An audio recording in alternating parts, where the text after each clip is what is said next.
அனைவருக்கும் இனிய காலை வணக்கம். இன்றைக்கி நாம் ஒரு கதை பார்க்க போகிறோம். அது என்ன கதை அப்படின்னா, அறிவே ஆயுதம். அதாவது நம்ம நிறைய கேள்விப்பட்டிருப்போம், கத்தியை தீட்டாதே உன் புத்தியை தீட்டு, அறிவுக்கு வேலை கொடு பகுத்தறிவுக்கு வேலை கொடு. இது மாதிரி நிறையா விஷயங்கள் நம்ம அறிவு சம்மந்தமாக கேள்விப்பட்டிருப்போம். அதே மாதிரி தான் இங்கே நம்ம ஒரு கதையும் பார்க்க போகிறோம். இந்த கதை நமக்கு உணர்த்த போகிறது என்னென்னா, ஆபத்தான காலத்தில் நம்ம தப்பிக்கிறதுக்கு நம்மளோட அறிவை எப்படி பயன்படுத்தணும் அப்படிங்கிறத. சரி, வாங்க கதைக்குள்ளே போகலாம். அது ஒரு அழகான காடு. அந்த காட்டில் ஒரு சிங்கம் ஒன்று வாழ்ந்து வந்தது.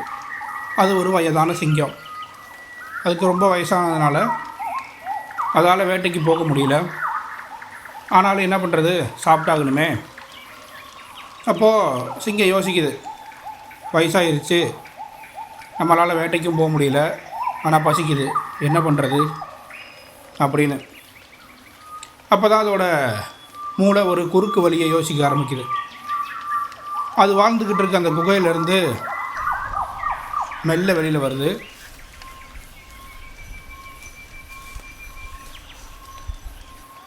வந்த வேகத்தில் என்ன பண்ணுது அப்படின்னா, சுற்றி முற்றியும் பார்க்குது. யாரும் இல்லை அப்படிங்கிறது தெரிஞ்சுக்கிட்டு சிங்கத்தனுடைய சிந்தனையை வெளிப்படுத்த ஆரம்பிக்குது.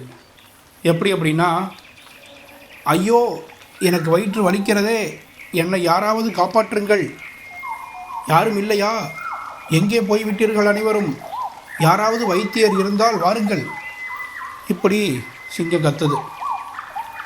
சிங்கத்தோட அந்த குரலை கேட்ட உடனே எல்லா விலங்குகளும் பயந்து பதுங்குறாங்க. இப்படி கத்தின அந்த சிங்கம் அதோடு நிறுத்தலை. அந்த காடே அதிர்ற அளவுக்கு ஒரு கர்ஜனையை போடுது.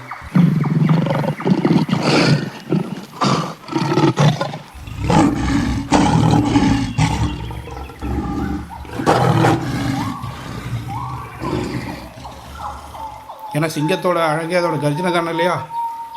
அதனால் ஒரு கர்ஜனையை போடுது. விலங்குகளுக்கெல்லாம் இன்னும் பயம். ஏன்னா சிங்கம் சாதாரணமாக நடந்து வந்தாலே பயப்படுற விலங்குகள் அதோட கர்ஜனையை கேட்டு பயப்படாமல் என்ன பண்ணுவாங்க, உடனே எல்லாம் பயந்து பதுங்கி அதோட வீட்டுக்குள்ளே போய் பதுங்கிறாங்க. அப்போது இதை பார்த்துக்கிட்டு இருந்த ஒரு புத்திசாலி நரி என்ன பண்ணுதுன்னா, சிங்கத்தை நோக்கி போகுது. சிங்கம் வாழ்ந்துக்கிட்டு இருந்த குகையிலேருந்து ஒரு 30 அடி டிஸ்டன்ஸில் நின்று பார்க்குது. அப்போ அந்த சிங்கத்தோட குகைக்குள்ள விலங்குகளோட காலடிலாம் தெரியுது. அதாவது குகையிலேருந்து அந்த நரி நிற்கிற தூரம் வரைக்கும்னு வச்சுக்கோங்களேன், தோராயமாக. ஆனால் குகைக்குள்ளே போன விலங்குகளோட காலடி தடங்கள் மட்டும்தான் தெரியுது, தவிர வெளியில் வந்த தடங்கள் காணும். நரிக்கு ஒரே யோசனை, என்னடா இது அப்படின்னு. அப்போ தான் அந்த நரி என்ன பண்ணுது, இந்த இடத்துல தான் நரியோட புத்திசாலித்தனத்தை நம்ம யோசிக்கணும். அதே நின்ன இடத்துல நிற்கிது அந்த நரி. நின்றுட்டு சிங்கத்திட்ட பேச ஆரம்பிக்குது. சிங்கராஜாவே, உங்கள் வழியை நினைத்து எனக்கு வருத்தமாக இருக்கிறது. இருந்தாலும் எனக்கு இந்த இடத்தில் ஒரு ஐயம் தோன்றுகிறது. உங்கள் குகைக்குள் வந்த விலங்குகளின் காலடித்தடம் மட்டும் தெரிகிறது, ஏன் அவர்கள் திரும்பி வந்த காலடித்தடங்களை காணவில்லை? இப்படி நரி கேட்குது. அப்போது நரி கேட்டவுடனே சிங்கத்துக்கு ஒன்றும் புரியல.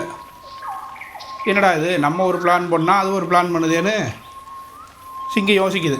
அப்போ தான் சிங்கத்துக்கே புரியுது, தான் நரிக்கிட்ட மாட்டிக்கிட்டோம், தன்னோட தந்திரம் இங்கே பழிக்கலை அப்படின்னு. அங்கேருந்து நரி ஓடிடுது.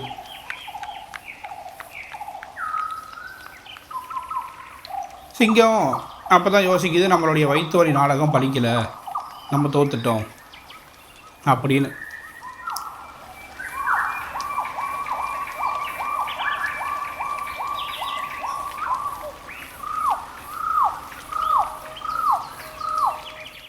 இதிலேருந்து நம்ம புரிஞ்சிக்க வேண்டிய விஷயம் என்னென்னா, ஆபத்து காலம் வந்தாலும் கவனமாக நிதானமாக சிந்தித்தோம் அப்படின்னா நமக்கு வெற்றி தான்.